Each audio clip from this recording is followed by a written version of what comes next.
Hi guys, this is Jacob from Eastgate Support. Today it's the Enertion Space Cell. Why am I reviewing the Enertion Space Cell?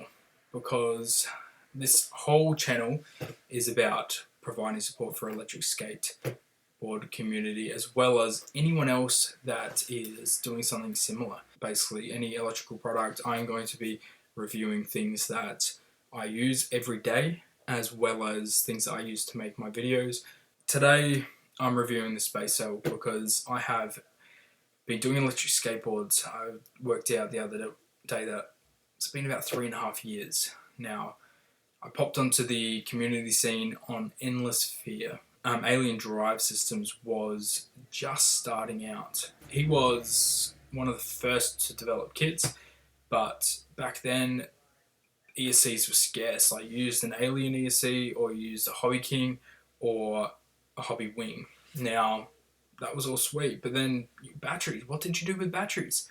Hobby King, man. Hobby King sold awesome batteries. So, LiPos, 6-cell, they were massive and chunky, and then you could do 5-cell, and you could get 2, and you could do your 10-cell pack.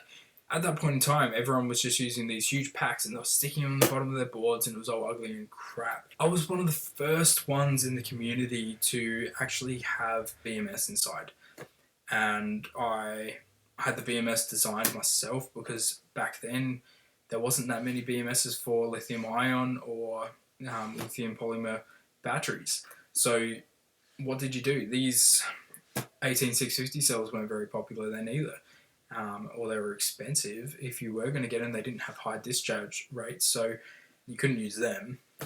And the LiPo batteries were so unreliable. The amount of 6-cell batteries that I went through from Hobby King, because the cells would go out of balance, and then you try to fix them. You did your proper care, but the batteries were just crap. Got BMSs made, and I supplied them to Bruno and Richard from Alien Drive Systems and Alien Power Systems, and that's when this trend sort of started. But I wasn't selling them. I was never selling them. I had 2 boards that I made with these BMS systems in them, and I made them sort of look like booster boards, but I sold them on Endless Fear because I wanted to make a new build. And the guy that was using it probably called me about a year and a half later saying that the BMS system had played up. So that was a good run. I was using it for a while, and then I sold it to him. So that worked well. I like to think that I sort of know what I'm doing when it comes to this stuff. I have literally ridden the only reason for this is because we live close by, and I help him, he helps me. But I have ridden his first prototype Space Cell from Enertion. I have had the Space Cell 2, I think it was, with the 30 amp, the 30 amp cut off, and then this one here is one with 50 amp cut off. And just the other day I was at Enertion and I helped him assemble the Enertion Pro 4. So yeah, I've used space cells a lot. Now, why do I use a space cell? I have so many contacts in China now through batteries, BMSs and everything. I could make my own right here. I could go to my university, they've got spot welders, I could assemble my own batteries, but why would I? If Jason is here, and yes, he provides me with some cool deals when I'm helping him out, but if he's already done this is perfect size, it's perfect configuration. He's already got the spark switch built into the BMS, which is something that I did in mine when I did my BMSs. The charging port, which I did as well. I didn't do the LCD. I had 5 little LED lights to show the battery percentage, but this is a good product. Why wouldn't you buy the Space Cell? Well, some people don't like the amp rating. They don't like the fact that they've got the fuse there. But tell you what, I've blown the fuse, and it's a good thing. If you are out riding and your board pulls too many amps because the vest cut off, fails, or whatever it is, that fuse goes. All you have to do is go to a service station, like your local gas station, and you buy a new fuse. It's easy. If this cuts out, and the built-in amp protection goes off. The process to reset it is you charging the battery for 20 minutes. Now, if you had a full battery and you cut it off, then what do?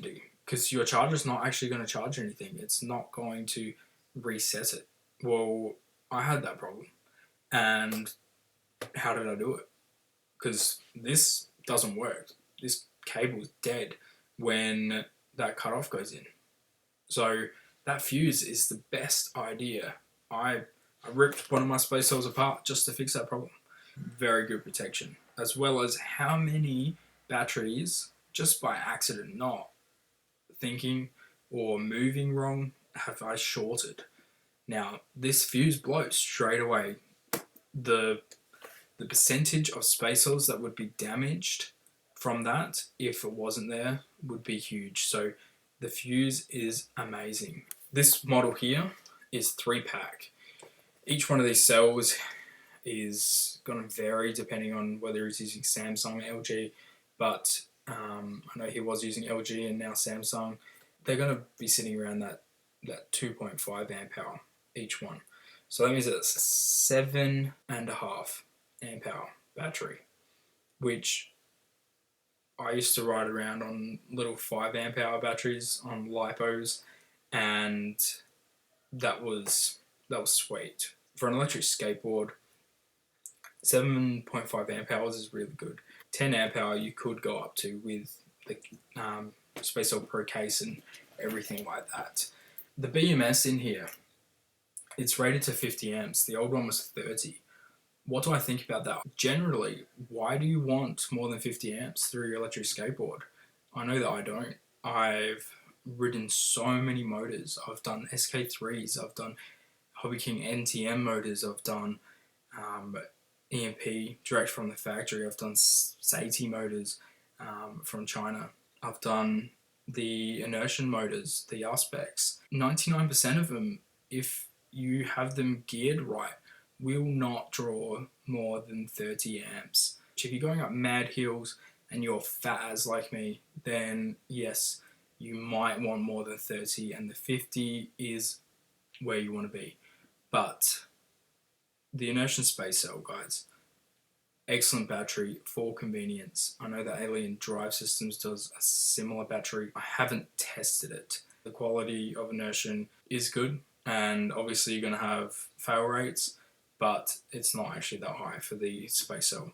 I've had 4 Space Cells that I have circulated through over time.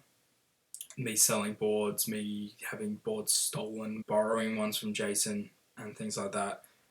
And I have not had a problem with one yet. The one that I didn't have the fuse on, and that's because I removed it, I had problems with.